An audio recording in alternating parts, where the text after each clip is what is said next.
Break के बाद आपका एक बार फिर स्वागत। आप देखें न्यूज 11 भारत पर 11 स्पेशल। सीएम हेमंत सोरेन को ईडी की ओर से दूसरा समन भेजने पर एक बार फिर से सियासत गर्म आ गई है। अवैध खनन मामले में पूछताछ के लिए ईडी ने मुख्यमंत्री को 17 नवंबर को बुलाया, जिस पर कांग्रेस ने फिर से सवाल उठाए हैं। वहीं बीजेपी ने कहा है कि सीएम को समन का सम्मान करना चाहिए, उन्हें जाना चाहिए, सहयोग करना चाहिए। ईडी के समन पर फिर गरमाई सियासत। ईडी ने दूसरी बार भेजा सीएम को समन। 17 नवंबर को पूछताछ के लिए बुलाया। अवैध खनन मामले में पूछताछ के लिए ईडी ने सीएम हेमंत सोरेन को दूसरी बार समन भेजा है। ईडी ने 17 नवंबर को पूछताछ के लिए सीएम को बुलाया है, जिस पर फिर झारखंड में राजनीति गर्म हो गई। कांग्रेस ने ईडी के समन पर सवाल उठाए हैं। प्रदेश अध्यक्ष राजेश ठाकुर ने कहा कि ईडी को सीएम से पूछकर समन भेजना चाहिए कि विधायिका, कार्यपालिका, न्यायपालिका ये तीनों के अपने अपने दायरे हैं और सब लोग अगर दायरे में रहेंगे तो कहीं कोई दिक्कत नहीं है, लेकिन दायरे से बाहर जाएंगे तो टकराव होगा। अगर कार्यपालिका में इस तरह का हस्तक्षेप है और वो मुख्यमंत्री को मुख्यमंत्री नहीं समझ पाएंगे, उनकी व्यस्तताओं को नहीं समझ पाएंगे, तो फिर तो टकराव संभव है। हम चाहते हैं कि आप निश्चित रूप से जब तक वो मुख्यमंत्री हैं तब तक आपको उनसे एक राय लेनी होगी कि आपकी व्यस्तम समय में से आप समय निकाल कर ईडी के पास आ जाइए। जब जुल्मतें बढ़ जाए हद तक, जब जुल्मतें बढ़ जाए हद तक एक लौह जलाना लाजिम है। जब हाकिम ही गुमराह करे आवाज उठाना लाजिम है। जब हाकिम संग कातिल हो जाए, हर लब पर पहरा हो जाए, सहमी सहमी गलियां हो, खौफ का आलम गहरा हो, आवाज उठाना लाजिम है, आवाम जगाना लाजिम है। जब कातिल निकले सड़कों पर, मुंसिफ ही घबराने लगे, जब अपने ही आग लगाने लगे, तो आवाज उठाना लाजिम है, आवाम जगाना लाजिम है। तो आवाज भी उठाएंगे, आवाम को भी जगाएंगे, और यदि हिम्मत है भाजपा में तो 356 लगाए, हम जनता की अदालत में जाने को तैयार हैं। ईडी ने दूसरी बार सीएम हेमंत सोरेन को भेजा समन। अवैध खनन मामले में पूछताछ के लिए 17 नवंबर को बुलाया। ईडी के पहले समन में 3 नवंबर को बुलाया गया था। सीएम हेमंत सोरेन ने 3 हफ्ते का मांगा था समय। सीएम ने कहा था, अगर गुनाहगार हूं तो गिरफ्तार करके दिखाओ। ईडी के समन पर सत्ताधारी दलों ने किया था प्रदर्शन। लगातार कई दिनों तक किया था धरना प्रदर्शन। ईडी ने समन जारी करके मुख्यमंत्री को 3 नवंबर को 11:30 बजे पूछताछ के लिए ईडी ऑफिस बुलाया था, लेकिन सीएम की ओर से व्यस्त कार्यक्रम का हवाला देकर 3 हफ्ते का समय मांगा गया था।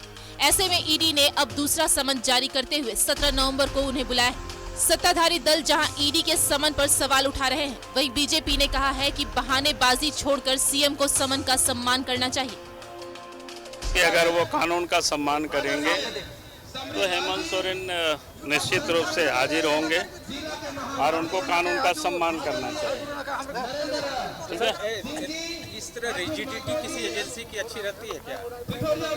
रिजिडिटी की हम कहेंगे रिजिडिटी का है, उनका काम है भाई। आपको बुला रहे हैं, आप बहाना बना रहे हैं तो बुलाएगा ही भाई। कानून अपना काम कर रही है और कानून का सहयोग सबको करना चाहिए। देश के हर नागरिक को कानून का सम्मान करना चाहिए। देश के हर नागरिक को न्यायालय का सम्मान करना चाहिए। देश के हर नागरिक को ईडी का भी सम्मान करना चाहिए। ईडी के पहले समन पर सियासत अभी थमी नहीं थी, लेकिन ईडी ने दूसरा समन जारी कर सियासी आग में घी डाल दिया है, जिससे झारखंड की सियासत में फिर उबाल आ गया। न्यूज 11 भारत के लिए रांची से राकेश सहनवाज और राजेश कुमार की रिपोर्ट। तो हमारे साथ इस खबर पर पूरी जानकारी देने के लिए हमारे सहयोगी राजेश हमारे साथ एक बार जुड़ रहे फिर से। राजेश, देखिए, बहुत ही ये एक ऐसा पल है, एक ऐसा वाकया जब लगातार मुख्यमंत्री जो है वो अपनी व्यस्तताओं से घिरे हुए हैं। बहुत सारी चीजें, स्थापना दिवस भी हो रहा और उसके बाद लेकिन एक बार फिर से समन भेजा गया। जाहिर सी बात है, सियासत गरमानी थी। क्या कुछ कहा जा रहा है इस समन को लेकर? अब सत्ता के गलियारे में कैसे चर्चा है? देखिए, सत्ता पक्ष का तो सीधा आरोप है, कोई नया आरोप नहीं है, ये पुराना ही है कि सब कुछ बीजेपी करा रही है और केंद्र सरकार के इशारे पर केंद्रीय एजेंसियां काम कर रही है और जो उनके विरोधी हैं उन्हें तंग किया जा रहा है। राज्य में सरकार को अस्थिर किया जा रहा है, जबकि पूर्ण बहुमत वाली मजबूत सरकार यहाँ काम कर रही है और जनता की आकांक्षाओं को पूरा कर रही है। ये सत्ता पक्ष की दलील पहले से भी है, आज भी है और कल भी रहेगी। रही बात समन देखिए, ईडी एक संस्था है और केंद्र सरकार की एजेंसी है, इसका संविधान के माध्यम से इसका गठन हुआ है और ये देखिए आपको बुला ली है, ये संस्था आपको बुलाई है तो आपको तो जाना ही है।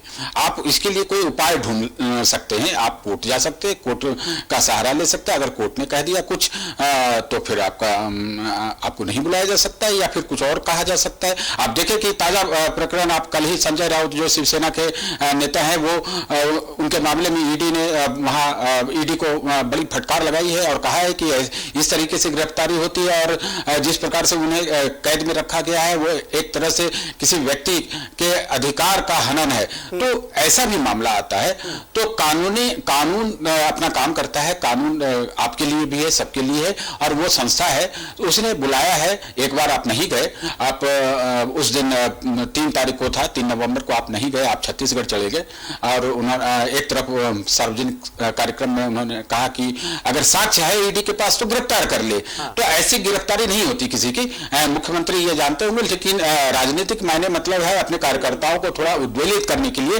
ये सब चीजें कही जाती है। ये इसे हमें बहुत सीरियसली नहीं लेना चाहिए, ये उनका काम है। लेकिन ईडी ने अगर एक नोटिस जारी कर दिया कि आपको आना है तो आपको गिरते बजड़ते आना ही है। अब उसका उपाय आप ढूंढ सकते हैं कि हाँ आप कोई कानून का सहारा ले, कोर्ट का सहारा ले और कहें कि नहीं हम नहीं जाएंगे, या आपको पूछना है तो मेरे घर पे आकर पूछिए। ये सारे निर्देश आपको किसी संस्था से ही लेना है। तो सियासत तो होगी ही। दूसरी बार समन जारी हुआ है तो अब एजेंसी के पास कहा गया है कि आपको आना ही है 17 तारीख को। तो देखते हैं कि मुख्यमंत्री क्या करते हैं। इतना बात स्पष्ट है कि फिर से मुख्यमंत्री का यह प्रयास होगा, चूंकि पहले बार ही उन्होंने कहा था कि 3 सप्ताह का उन्हें समय दिया जाए, तो अभी 2 सप्ताह ही बीता है, तो 2 सप्ताह हो सकता है कि 1 आध सप्ताह और टाइम वो बार्गेन करना चाहिए। लेकिन पहले भी देखा इलेक्शन कमीशन ऑफ इंडिया से जब नोटिस आता था तब मुख्यमंत्री ने कई बार मतलब बहुत सारे कारण, उन निजी कारण भी कई बार दिए, उन्होंने दिया और टाला भी।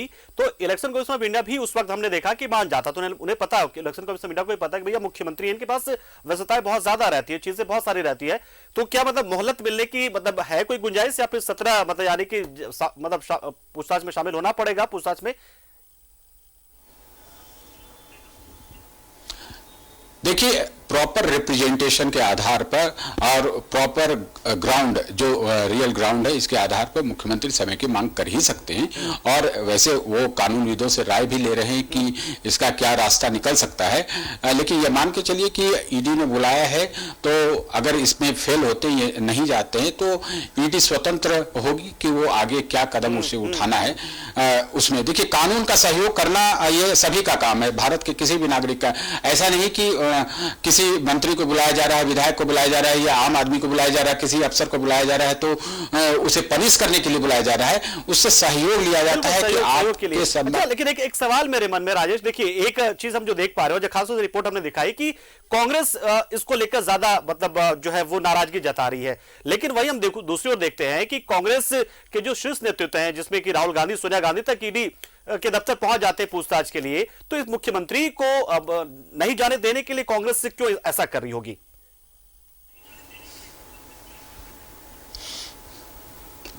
देखिए, यही तो विडंबना है कि कहीं पर आप कुछ बोलते, कहीं आपकी भूमिका कुछ होती है, चाहे वो कोई भी पार्टी हो या कोई भी व्यक्ति हो। वहाँ राहुल गांधी गए, सोनिया गांधी गई, वहाँ पर चूंकि उन्होंने संस्था के निर्देश का सम्मान किया, चूंकि सम्मान है। देखिए ये कानून का पार्ट है, ऐसा नहीं कि कोई इच्छा होती है किसी अधिकारी की किसी को पनिश करना है या किसी को परेशान करना है तो एक नोटिस जारी कर दो, या ऐसा नहीं होता है कि सामान्यतः आप जो सोच लेते हैं कि कहीं थाना स्तर पर कहीं होता है कि किसी अच्छा उसको बुला लो, कि ऐसा नहीं होता है। कोई पुख्ता आधार होता है, उनसे पूछताछ जरूरी होती है और एविडेंस जो कोरैबोरेटिव एविडेंस होते हैं तो उससे मिलान जुलान करने के बाद ही किसी बड़े शख्स को बुलाया जाता है, किसी बड़ी हस्ती को बुलाया जाता है। ऐसा नहीं है कि जो उससे जुड़े हुए नहीं है किसी को भी बुला लिया जाए।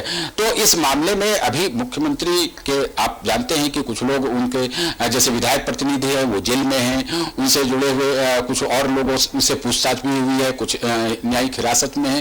तो कोई लिंक बन रहा होगा जिसपे इनसे पूछताछ जरूरी। संवैधानिक पद पर आप हैं तो संवैधानिक संस्थाओं का सम्मान करना भी बहुत जरूरी होता है। ऐसा लगता नहीं कि मुख्यमंत्री ऐसा कुछ करेंगे कि संविधान या संवैधानिक संस्थाओं का जो है वो सम्मान कम हो। जाहिर सी बात है, समन हुआ है तो मुख्यमंत्री को इस बात की पूरी जानकारी है कि उन्हें कानून का सम्मान करना। बहुत बहुत शुक्रिया राजेश, हमारे साथ जुड़े। ये बात और है कि राजनीतिक तौर पर बहुत सारी प्रतिक्रियाएं दी जाती, बयानबाजी की जाती है और ये बात कांग्रेस भी जानती है, जेएमएम भी और आरजेडी जो सहयोगी दल वो भी, कि चीजें अपनी जगह होती है, बयानबाजी अपनी जगह होती है, लेकिन जो है आपको जाना तो पड़ता है क्योंकि ये नोटिस है, सरकारी नोटिस है, संवैधानिक संस्थान का नोटिस है ये। शुक्रिया आपका राजेश।